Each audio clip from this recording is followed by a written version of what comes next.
पवन सिंह के बहुत बड़े फैन हैं फैन और भक्त कह लीजिए। भक्त हैं। एक कुदरत का दिया हुआ गिफ्ट ही होता है, जो धोखा एक वर्ड है ना। भोजपुरी इंडस्ट्री में रोज नए सिंगर्स आते हैं। सिर्फ भोजपुरी इंडस्ट्री नहीं, गाना गाना एक शौक भी है लोगों का, पसंद भी है।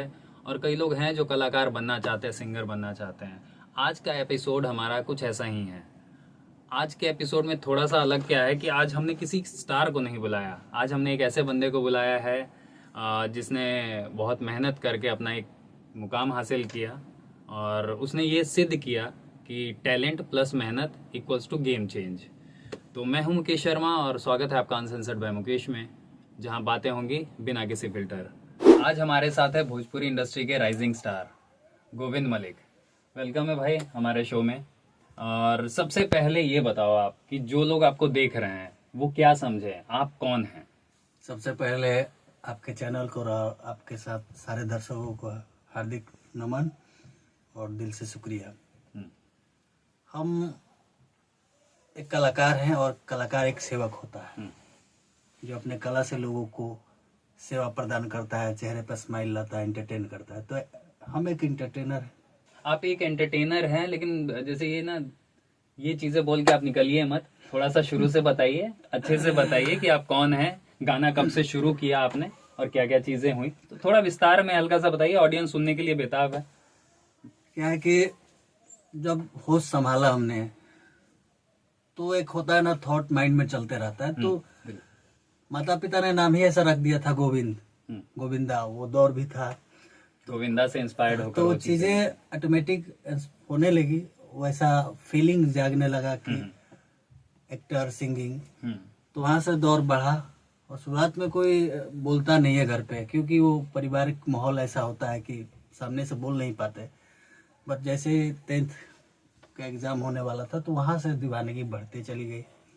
और फिर तो मतलब आपका घर वालों का सपोर्ट रहा कि पूरी तरह से ये था कि पहले पढ़ाई कर लो, ये वाला सीन पहले रहा, पढ़ाई वाला पहले सीन रहा कि लोग सपोर्ट करते कि चलो कि गाना गा रहा है इसको गाने दो, कैसे रहा? मैं इस मामले में बहुत लकी हूँ क्योंकि मैं अपने घर का लाडला हूँ। वाह।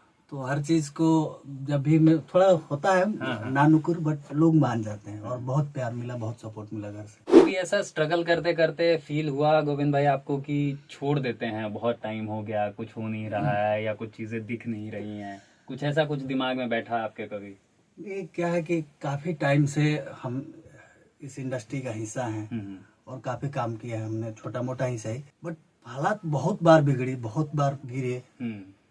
But feel I really feeling कि कभी पीछे देखने की हिम्मत नहीं, मतलब हिम्मत भी नहीं हुई और चाहा भी नहीं आप? नहीं, कभी नहीं। अब मतलब निकल पड़े तो निकल पड़े। बस। अब तो आपने पहला गाना कब बनाया था और उसके लमसम क्या व्यूज रहे होंगे? क्योंकि अब तो ओटीटी का टाइम है, अब यूट्यूब भी है, फेसबुक है, तो लोग बहुत सारे नए सिंगर जो हैं यूट्यूब और फेसबुक पर गा के डालते हैं। तो आपका पहला गाना ऐसे कौन सा था और उसके क्या रिस्पॉन्स था? जब उस टाइम पे पहला गाना एक हुआ माटी के ममता के मंदिर, जो कि दीपक ठाकुर एक बहुत बड़े म्यूजिक डायरेक्टर हैं, तो वहां से शुरुआत हुआ। ममता के मंदिर के एक 8 गाने का एल्बम बनता था, तो वहां से शुरुआत हुआ। और व्यूज का कुछ पता नहीं, बट प्यार मिला, लोगों का समर्थन मिला, तो मन थोड़ा प्रोत्साहित पहले हुआ। गाने के 2 बोल अगर आप दर्शकों के लिए गुनगुना दे तो? एक उसमें गाना था कि लाल चुनरिया लइहा संवरिया, छाक लवंगिया लावा जाके बजरिया। ऐसे कुछ था कि ये धनी खाली बाटे जेब हो उधारे केहू ना दी।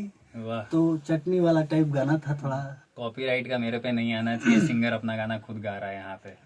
तो आगे बढ़ते हैं, इस सिलसिले को आगे बढ़ाते हैं और कुछ चीजें जानते हैं इनसे कि वो जैसे वो गोविंद भाई, वो मोमेंट कब आया जब आपको लगा कि नहीं अब मैं कुछ कर रहा हूँ, अब मुझे और कुछ करना चाहिए? मीन्स मैं एक लेवल पे पहुंचने की कोशिश कर रहा था, मैं एक जगह पे पहुंचा हूँ, कब ऐसा फील हुआ कि लोग मुझे जानने लगे, देखने लगे? वो चीजें जैसे स्टार्टिंग का जब लाइन में है ना, तो फिल्मों से चालू हुआ दौर। जब चालू हुआ तो फिल्मों से चालू हुआ, जो लोग मिले तो फिल्म करने वाले, तो फिल्मों से चालू हुआ। तो एल्बम टाइप में आते थे, बट उस टाइम होता था ना, एगो ईगो होता है माइंड में कि हम तो फिल्म कर रहे हैं, एल्बम क्या है हमारे लिए। तो वो वहां से शुरुआत हुआ। बट हकीकत हुआ कि जब वहां से टूटा सपने, वहां से जब बिखरे तो फिर दोबारा जब कॉमेडी यूट्यूब पे आने लगा, वहां से शुरुआत चालू हुआ कि 5-10 लोग जानने लगे, प्रोत्साहन मतलब मोटिवेशन मिलता है। तो जो आपने जो गाने गाए हैं अभी तक, तो उनका जॉनर क्या रहा और सबसे ज्यादा किस तरह का गाना चला है आपका? सबसे ज्यादा इसमें थोड़ा सा टिप्पणी करें, और ये भी बताइए कि मीन्स ये गाने आप लिखते हैं, आप कंपोज करते हैं, या पूरी टीम है, कैसे ये करते हैं? एक किस्सा बताते हैं। एक बिहिया में हम लोग शूट कर रहे थे और पटना की टीम थी और जो मॉडल्स थी वो बंगाल्स की थी।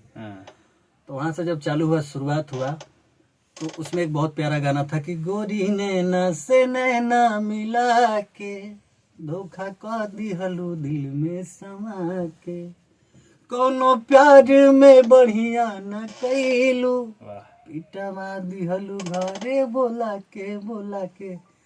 वाह, मैं बीच में रोकूंगा। मैं हमारी टीम ने एक पता किया था इस इंसिडेंट में, और ये इस गाने के दरमियान इनके कुछ किस्से हमारी टीम ने निकाले थे। उसमें था कि इनको प्यार हो गया था।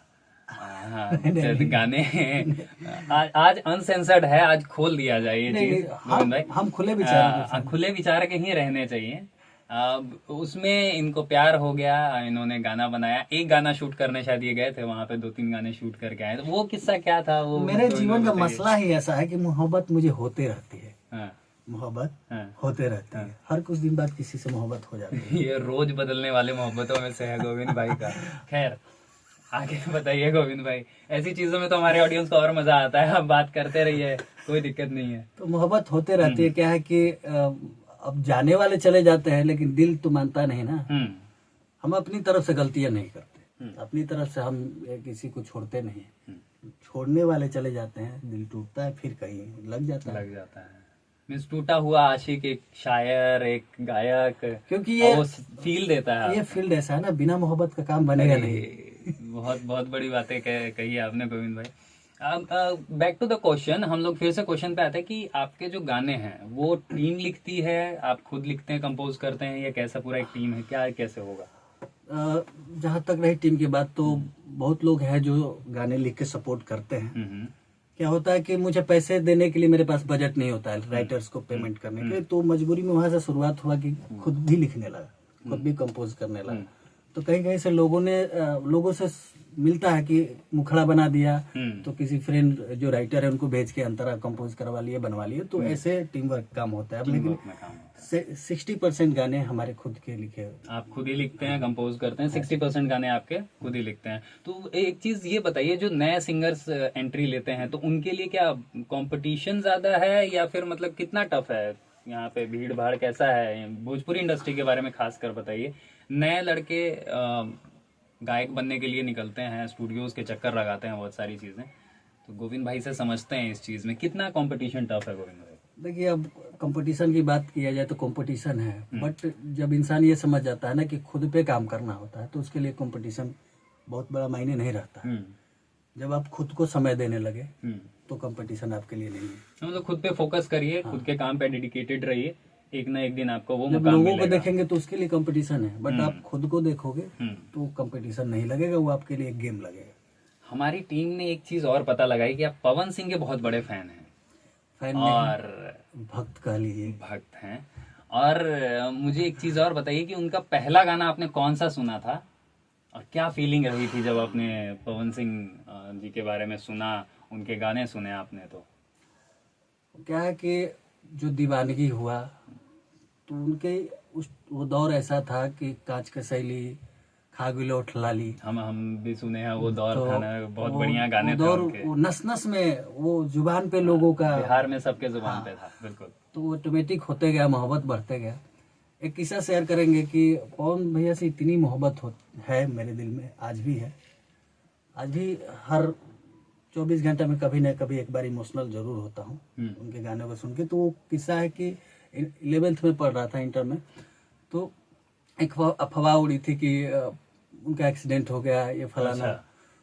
तो वो दौर मेरे लिए बहुत भावुक था। उस टाइम में क्लासरूम से, ट्यूशन से निकल के, और हमारे हम दुर्गा माता जी का शाहपुर में मंदिर है, वहाँ पर जाके बहुत मन्नतें मांगी कि ये खबर झूठ निकल जाए।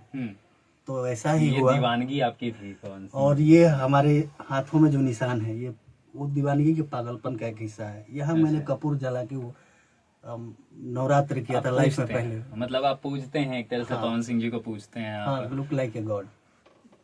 भगवान की तरह देखते हैं। थोड़ा सा अब इंडस्ट्री की तरफ आते हैं। हम कुछ चीजें जानना चाह रहे थे, क्योंकि नए सिंगर्स जो हैं सोचते हैं कि यूट्यूब पर वीडियो डालेंगे या फेसबुक पर डालेंगे तो मुझे गेन हो जाएगा सब कुछ, तो उसमें फेक व्यूज का भी बहुत चलन है। तो फेक व्यूज और रियल मेहनत में क्या फर्क नजर आता है आपके हिसाब से अभी के सिंगर्स के लिए? फेक व्यूज और रियल में यही फर्क होता है कि फेक व्यूज आप स्टोरी लगा के अपने मन को तसल्ली दे सकते हैं, और रियल वाले में होता है कि जेन्युइन। बहुत बड़ी पॉइंट पे एकदम आ गए हैं आप गोविंद भाई, बिल्कुल सही बात है। फेक व्यूज तो पैसे देकर कोई भी खरीद सकता है, लेकिन रियल मेहनत करके जो आगे बढ़ता है, अपने काम पर फोकस करता है, अपनी चीजों पे फोकस करता है, उसका ग्रोथ बट ऑब्वियस किसी ना किसी दिन एक दिन होना ही है। तो थोड़ा सा एक चीज में घुसते हैं गोविंद भाई के जरा लाइफ में। और गोविंद भाई, कभी किसी ने धोखा दिया इंडस्ट्री में? इंडस्ट्री छोड़ देते हैं, ऐसे भी बताइए कि कभी किसी ने धोखा दिया आपको काम के बीच में, ऐसे जो आप काम कर रहे हो कई चीजें होती हैं, वो थोड़ा सा उस पे बताइए हमको, आपके साथ कैसा रहा? ये एक कुदरत का दिया हुआ गिफ्ट ही होता है। जो धोखा एक वर्ड है ना, वो कुदरत का दिया हुआ एक गिफ्ट होता है। तो ये हमेशा मिलते गया है। अच्छा। और उसको मैंने बहुत मोहब्बत से एक्सेप्ट किया है। हमें प्यार के साथ आप हाँ लेते जी, गए हाँ हैं, जी। प्रसाद समझ के। हाँ, मैं वो जो धोखा देने वाले लोग होते हैं, तो लोग शिकायतें करते हैं कि फलाने ने ये कर दिया, मेरे साथ ऐसा हुआ, ये हुआ। मैं उसको थैंक यू बोलता हूँ कि वहां से मुझे एक सिलेबस पढ़ा, मैंने एक चैप्टर और पढ़ लिया लाइफ का। तो ये वेरी इंस्पायरिंग, ये इंस्पायर करता है नए लोगों को भी कि जिनका जो कर्म है वो कर रहा है। एक जगह मैंने भी सुना था कि जो बुरे करने वाले लोगों का ना रेशियो बहुत अच्छा रहता है और उनका सक्सेस रेट अच्छा है, क्योंकि उन्हें पता है कि वो बुरा करना है, उनको धोखा देना है। और हाँ जी। तो बहुत बड़ी बात आपने कही गोविंद भाई कि जिसको धोखा देना है उसको एज अ लर्निंग लेना चाहिए चीज़ों को, और नए सिंगर्स को आपको इस चीज़ से सीखना चाहिए। गोविंद भाई की बातों से भी नए सिंगर्स को चलते थोड़ा रहता है सीखना ये सब। चाहिए। हम लोग अपने कार्यक्रम को आगे बढ़ाते हैं, थोड़ा सा एपिसोड को आगे ले जाते हैं और थोड़ा मज़ेदार बनाते हैं। इसमें आते हैं रैपिड फायर राउंड में। हाँ जी। Quick questions Govind bhai, okay. Quick answer, एक वर्ड में, ठीक है? I am ready. तो favourite singer? Pawan Singh. Dream collaboration? Pawan Singh. Stage या स्टूडियो? स्टेज। लव सॉन्ग या सैड सॉन्ग? Love song. अच्छा, फेम या रिस्पेक्ट? रिस्पेक्ट। वाह, बहुत ही तेज थे वैसे, रैपिड में सही में बहुत तेज थे। गोविंद भाई, अगर वो पुराना गोविंद मलिक जो पहले शुरू किया था, जिसने इंडस्ट्री में एक कदम रखा था, वो मिले अगर आपको, तो आप क्या कहिएगा? मेरी बात आप समझ सकते हैं कि मैं क्या कहना चाह रहा हूँ, कि नया गोविंद मलिक मिले तो ये क्या कहेंगे? आइए भाई साहब से जानते हैं क्या है। जो पुराना गोविंद अगर मिलेगा तो उसको थैंक यू बोलेंगे, हम्म, कि वो जरिया जो शुरुआत में जो पैशन और जो चीजें उस गोविंद में था, तो उसने ही पुश किया था। तो आज हालांकि चीजें बहुत ज्यादा नहीं बदली है, बट मोहब्बत जो मिलती है ना अभी सामने से, अब कहीं गाते हैं 10 लोग ही सुनते हैं, तो वो अनजान पर्सन आके जब गले लगाते हैं तो वो चीज प्राउड मोमेंट होता है, और उस चीज को बहुत एंजॉय करते हैं। वो जो आनंद है वो प्रखर पर रहता हाँ। है। स्ट्रगलर्स के लिए एक लाइन बताइए गोविंद भाई, जो स्ट्रगल कर रहे हैं, जो नए लोग हैं, उनके लिए एक लाइन। स्ट्रगल। ठीक है, आप भी स्ट्रगल फेज में ही हैं। स्ट्रगल तो जिंदगी भर है, कि जिंदगी भर कोई विद्वान नहीं बनता। आइंस्टाइन ने एक बार कहा था कि मैं समुद्र के किनारे खड़ा हूँ और मैंने तो अभी तक ज्ञान का एक वो जो कण है रेत का उठा के कहा कि मैंने तो इतना ही ज्ञान अर्जित किया है। बहुत चीजें हैं, बहुत कुछ सीखना रहता है, हर कदम पे कोई ना कोई कुछ ना कुछ सीख रहा है। तो लेकिन फिर भी एक जो नए लड़के आते हैं उनके लिए आप क्या, स्ट्रगल्स के लिए क्या आप कुछ बताना चाहेंगे? देखिए, जीवन का एक अपना मिजाज होना चाहिए। जब आप हर चीजों को पॉजिटिव लेके और चलते हो, तो आपको कहीं ना कहीं सही मार्ग पे ले जाता है। गिरो लेकिन चलो जरूर। मतलब जो गिर के जो उसको पता ही क्या चलेगा, टेस्ट नहीं पता चलेगा जब तक वो गिरेगा नहीं। बात सही है, कड़वी है। इंडस्ट्री में तो बहुत सारी बातें हैं ऐसी जो सच है, कड़वी है। हम लोग ऐसे ही कुछ एपिसोड्स को आगे बढ़ाते रहेंगे। इस एपिसोड को यहीं पर विराम देते हैं। गोविंद भाई ने इतना टाइम दिया उसके लिए थैंक यू, और जनता को थैंक यू। इस टाइप के पॉडकास्ट के लिए हमसे जुड़े रहें, लाइक करें, शेयर करें और देखते रहें uncensored by Mukesh. Thank you for your time.